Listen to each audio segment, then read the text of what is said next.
It wasn't a robbery. It was a plan. Members of the jury, Cameron Poole planned a skimming operation. He began skimming in the summer of 2012. And then he was found out by his boss, J.C. Longstreet, who approached him about helping him evade his taxes, as you will hear in our case in chief. Because it wasn't a robbery. It was a plan. Now, the prosecution told you a story. And the story is about Whit Bowman and Cameron Poole committing a robbery. And they say the story began in 2012. But it doesn't. The story begins in 2010 with J.C. Longstreet, the park's owner, and his accountant, Haley Floyd. You see, they were planning the events that occurred in the summer of 2012. They just needed the right person to execute their plan. They were conducting a conspiracy at Rock the World. And you will find that the evidence will show you that the only real criminals in this case today are the person who thought up the scheme, Haley Floyd, the person who orchestrated it, J.C. Longstreet, and the person who executed it, Cameron Poole, not Whit Bowman. Now, as the defense, we don't have to prove this conspiracy to you.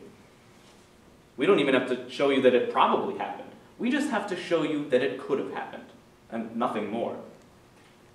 That's reasonable doubt. And if you have any reasonable doubt, even a shred, you must find Whit not guilty. Now, if Mr. Poole was taking money from his co-conspirators, there wasn't a robbery at all. And you can't find Whit guilty. And the reason that this conspiracy is so important is that part of the definition of theft by deception is that the culprit took money from the victim without permission. If J.C. Longstreet asked Mr. Poole to take that money to help evade his taxes, as the evidence will show you that he did, then no theft by deception occurred. And as for robbery, to commit robbery, you have to rob someone who isn't involved in the crime.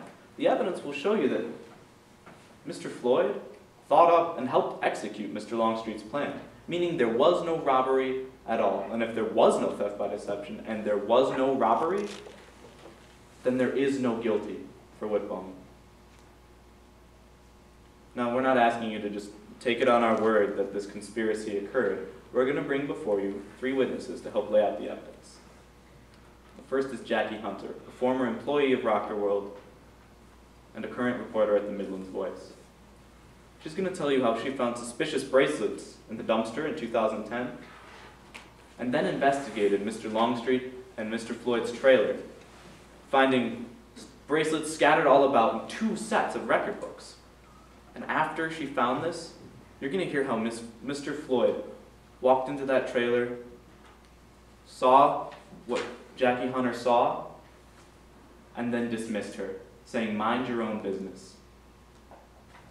Then we're going to bring Charlie Kaminsky to the stand.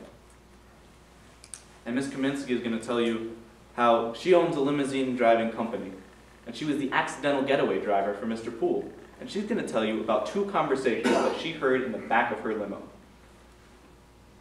And then she's going to tell you how Mr. Poole gave her $500 to keep her mouth shut. And finally, we're going to bring before you the defendant himself, Mr. Whit Bowman.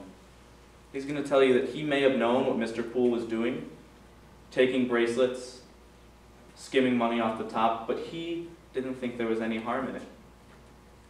He never wanted anything like this. He never wanted to hurt anyone. He never had any intent. Now, I just want to be clear, members of the jury, if you think that there is any chance that this conspiracy occurred, you don't have to believe that it happened beyond a reasonable doubt. If there was even a chance, that is reasonable doubt. And you have to find Whit not guilty because it wasn't a robbery. It was a plan.